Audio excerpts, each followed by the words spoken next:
There is not another person on earth who is an expert of you. You know your inner workings better than any other human being, even your parents.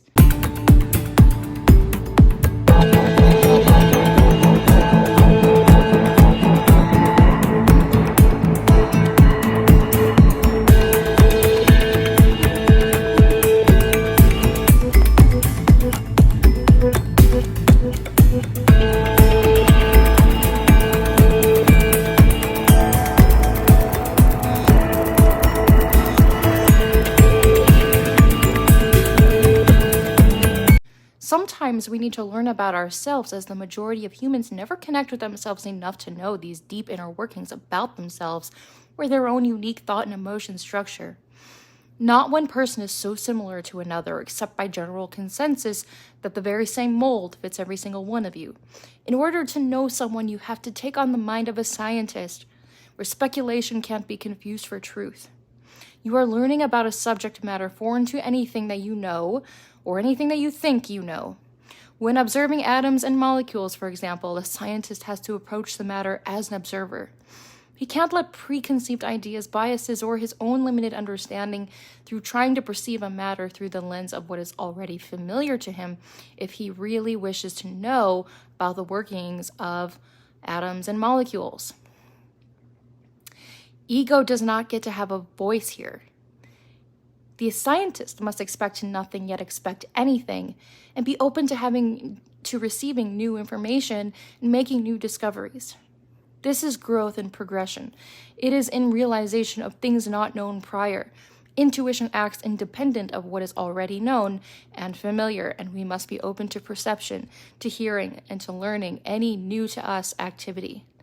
We can test our theories, but we must be open to the fact that they're only theories until they're proven.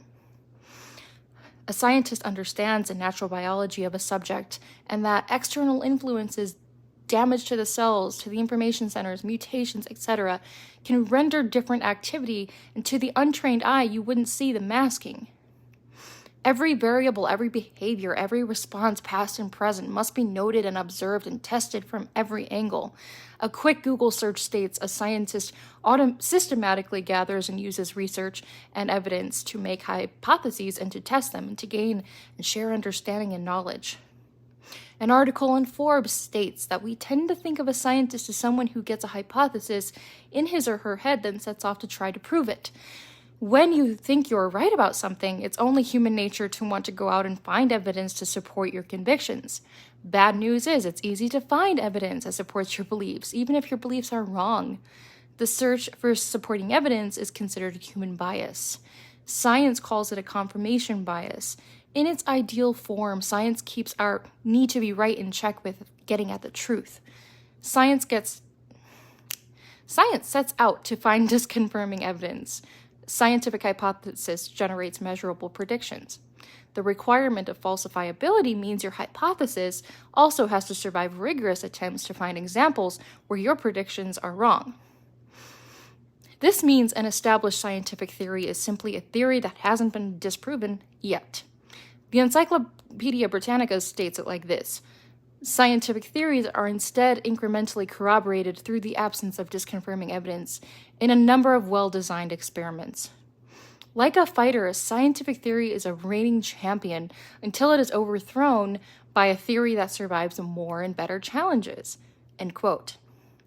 A scientist's theories must also be replicable.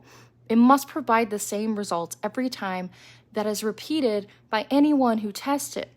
Say if 5 people test the theory for 5 days, each person gets a different result each day. Then no advancement has been made. You have only proven that the subject responds differently to different variables at different times. Also, the third rule of the scientist is that correlation is not causation. Confusing correlation with causation is a logical fallacy. So, this being said, who actually ever tries to get to know someone else, genuinely? This is not worth the energy and the time to most people. Most of us do not know one another beyond our limited experiences and our weak theories. Yet in a world of mirrors, we actually don't know our own selves by scientific standards for the very same reasons.